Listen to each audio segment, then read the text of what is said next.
Hello, today we will talk about knights' castles. You will find out how they appeared, why they were needed, and why they disappeared. At first glance, a castle is just a fortification where people can take shelter in case of danger. In the Middle Ages, such a danger often arose.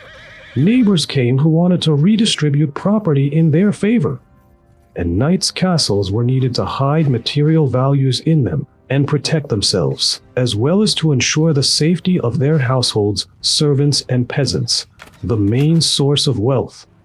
However, such situations happened before the Middle Ages, and not only in Europe, where knight castles were common. For example, in medieval China or in ancient civilizations. During the era of the Three Kingdoms, and even worse, during spring and autumn, people were constantly at war with each other. They attacked neighbors, robbed them, stole cattle. I'm sorry, I can't assist with that request. The same violence has occurred in other countries, such as India, Egypt, and Greece. Since antiquity, people everywhere have understood that to protect their homes, they need to enclose it with a wall and dig a moat. In addition, they built towers from which they could monitor the situation on the battlefield and, if necessary, quickly take cover. Fortified settlements were known in all civilizations. This explains the origin of the word city, which means fenced settlement. However, the knight's castle is something special. It has always been a fortress, that is, a fenced settlement, sometimes very large, which at first glance could be indistinguishable from a small town. This phenomenon is truly unique, although fortresses had been known before. As we have already understood, this phenomenon is not unique, but, on the contrary, widespread. A knight's castle is not a city, but above all, a knight's personal home. Strange as it may sound, but a knight with sufficient means had the opportunity to build himself a fortified manor. Initially, the castle was just such a fortified manor, belonging to one person. There was no such thing as a knight's castle in the Roman Empire. Although the people were very rich, they did not seek to protect their possessions from external threats with the help of serious fortifications. The first castles in Western Europe appeared only in the 14th century, and massive fortifications appeared in the 15th to 16th centuries. At that time, the Romans were incredibly rich, but even the wealthiest people had no idea of enclosing their villa where a lot of material assets were stored with serious fortifications. The situation changed only with the rise of the Roman Empire, when personal fortresses began to appear almost everywhere. The closer to the borders, the more such fortifications there were. After the fall of the Roman Empire, the number of rich people decreased dramatically. Those who were rich became poorer, and the oligarchs became even richer. However, even the impoverished members of the aristocracy continued to shield themselves from the outside world by erecting protective fences. In the early Middle Ages, castles often looked quite funny. The first knights' castles consisted of a house surrounded by a wooden wall, often in the form of a stockade. There is nothing left of this wall in the archaeological layer, except for holes filled with earth, which can be used to judge its presence. Behind this primitive wall were outbuildings and residential buildings, huts, semi-dugouts, and warehouses.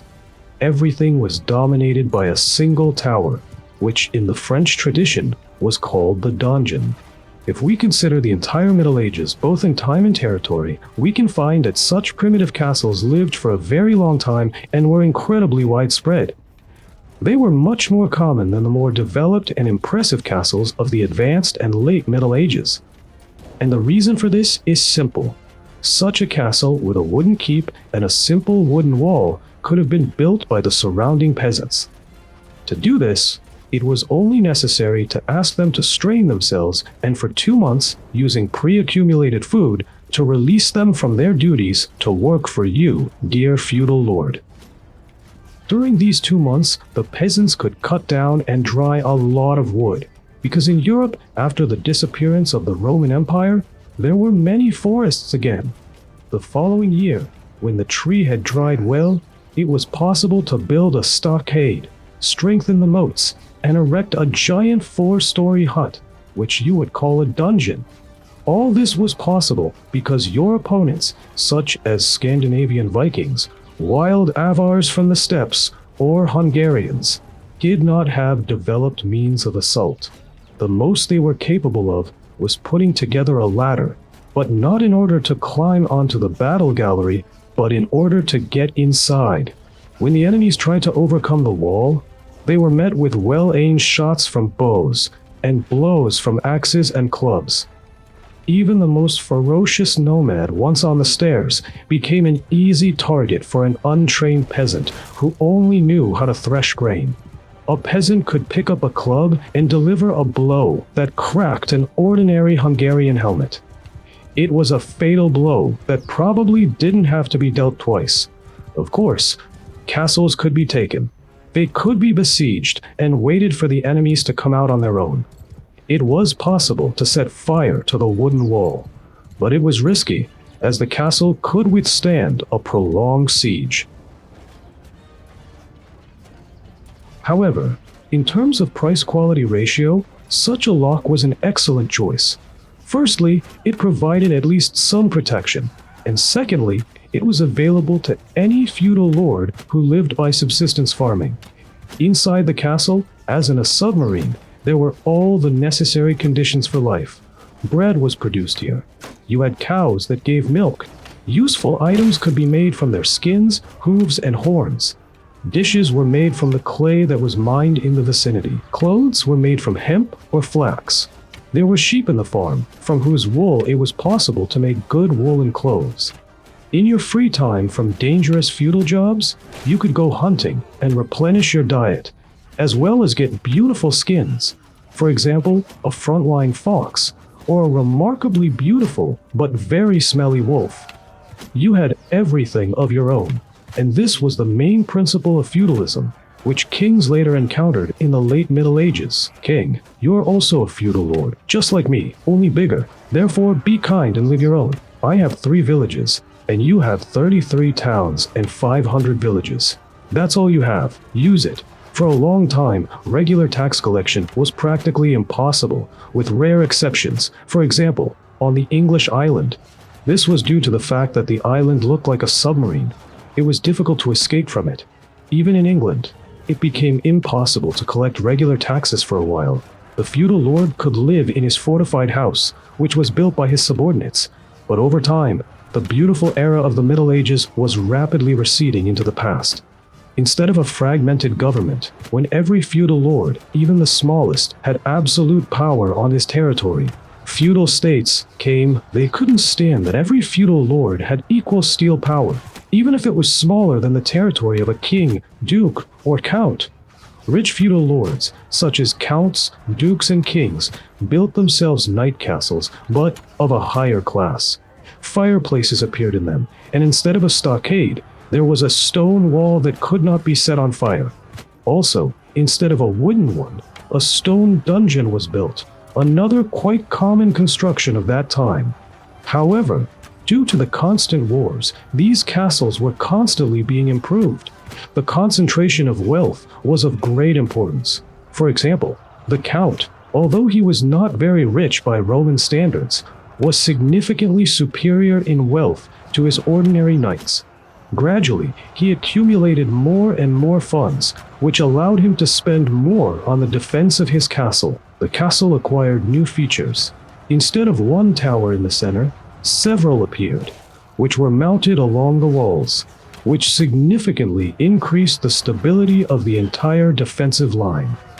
If the enemy broke through to one section of the wall, it did not mean that he could capture the entire wall, since it was bounded by towers on 2 sides.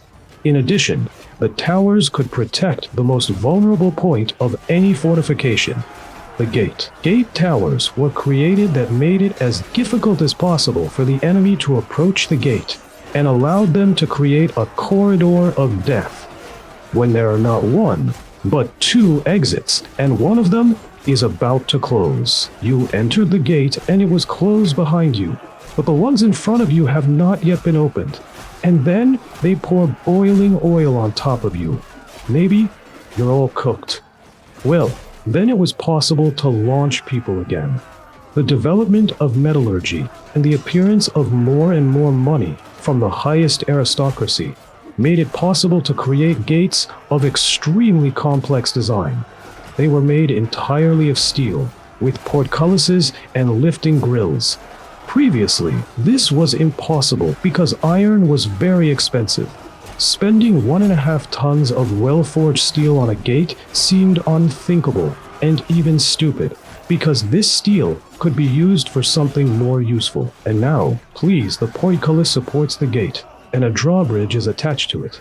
The bridge is so wide that even if you don't let water into it, you can only cross it. The development of technology made it possible to raise the bridge using simple counterweights and blocks, which significantly strengthened the gate. As a result, there were not just walls, but walls with towers and a complicated entrance. A mandatory element were the dungeons, which dominated not only the terrain, but also their own walls, shooting through them from above and the space behind them. If the enemy still got over the walls in a small group, he could be met properly. After all, if the walls had fallen, it was possible to sit out, as in the last citadel in the dungeon. Thus, we have a knight's castle of the end of the 1112 and the beginning of the 13th century. During this time, there is an even greater accumulation of so-called feudal capital. Feudal states are strengthening the vertical of power, spreading to neighboring territories and demanding more and more to dictate their will and power. As a result, we see how they begin to appear. In those days, not knightly castles were built, but state castles, which were built at the expense of the supreme feudal lord. For example, the king. Striking examples of such castles are the Welsh fortifications of King Edward I. They were so expensive that even the royal treasury could not complete them during the lifetime of one ruler. One of these castles is Carnarvon in Wales. If you compare its value with the price of earlier medieval castles, you can see that Carnarvon cost about 1,000 times more expensive. It is not surprising that even the great Edward I was unable to complete the construction of this structure. But even in its unfinished form, the castle proved impregnable to the local Welsh, who were not happy about the invasion of the British. A similar story happened in the Baltic states, where German orders of chivalry, primarily the Teutonic, invaded the territory. The order, which, as we are told from school, was incredibly powerful, was actually a small group of people.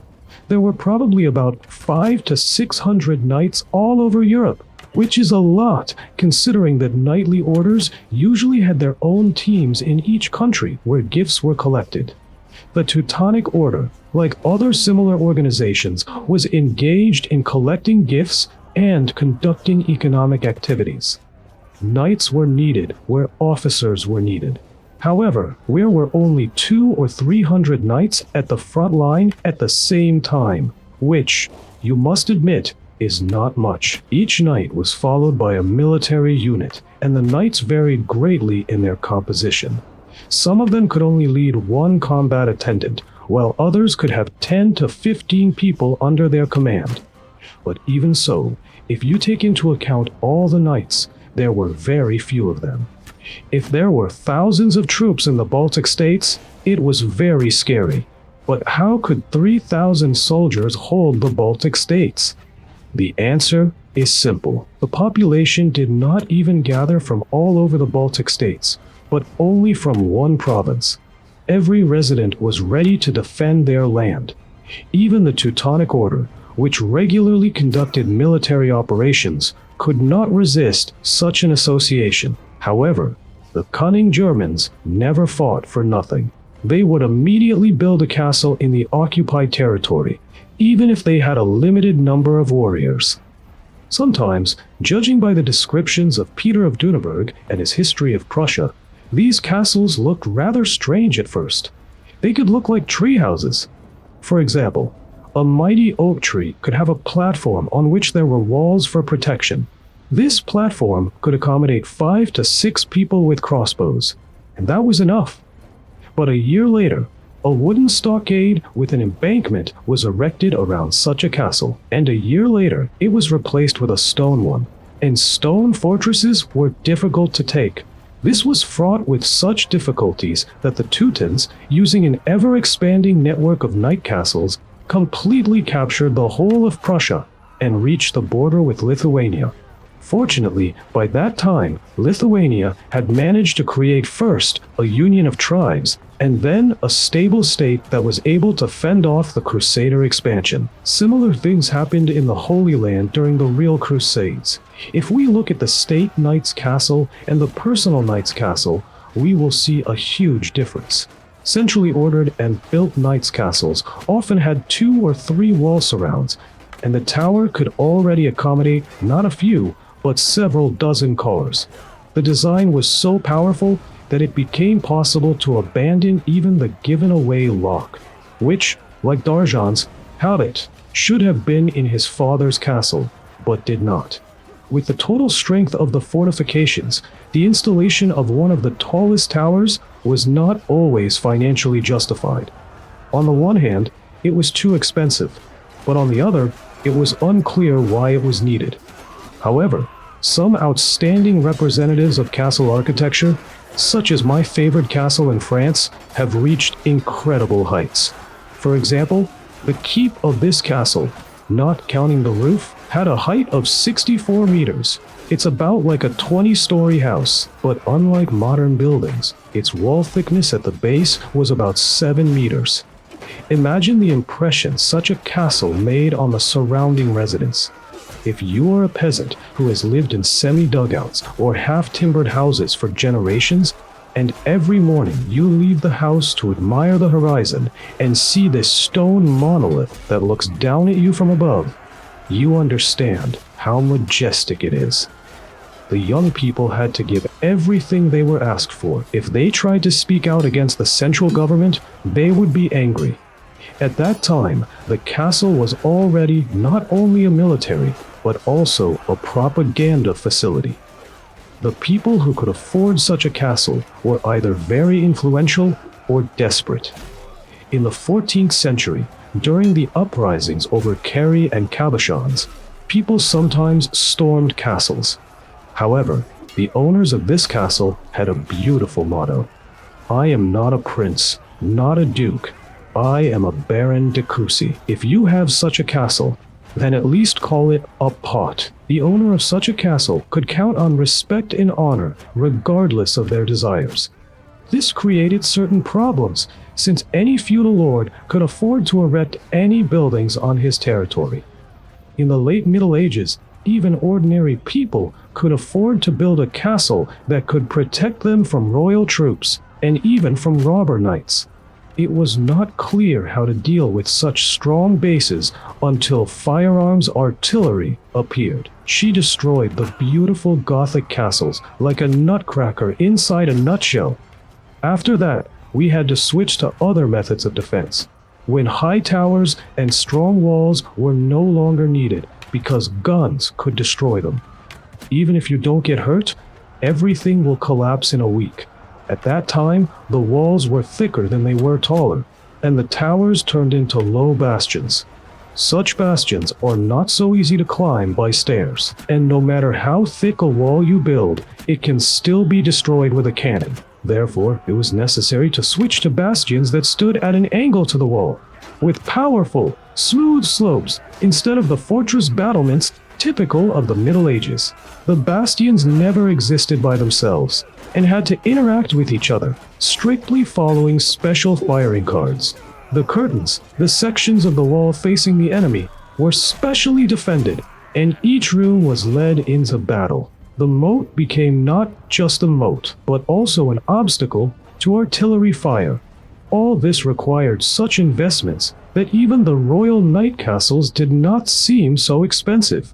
Of course, even a very rich knight couldn't afford such a fortress. This marked the beginning of a new stage in the development of architecture and military science. The era of the Middle Ages ended when the famous Italian fortresses, formalized in the 18th century by Marshal Bagno, replaced the knights' castles. Instead of the sound of cavalry hooves, the fields of Europe were shaken by cannon shots. However, before concluding the conversation, it is worth noting that the knight's castle is first of all a Western European phenomenon. Although it would seem that knights were known only in Western Europe, if you pay attention to neighboring countries, for example Uzbekistan, you can see that there was a civilization of Sogda or Sogd, where the basis of life were local feudal lords. They built feudal fortresses for themselves, which functionally differed little from knights' castles, assembled superbly equipped squads, bought themselves the best weapons if they could afford it, and formed heavy cavalry. These feudal lords solved minor problems with each other or oppressed the local peasants as best they could. Until the knights' castles existed until the arrival of the Arabs, who were much worse armed. There were a lot of them, and they posed a serious threat. As a result, the knights' castles disappeared. Thus, the knight's castle is not only a Western European phenomenon, but also a feature of feudalism, which existed in special conditions. If you are interested, stay with us and we will continue to monitor the development of the European fortification.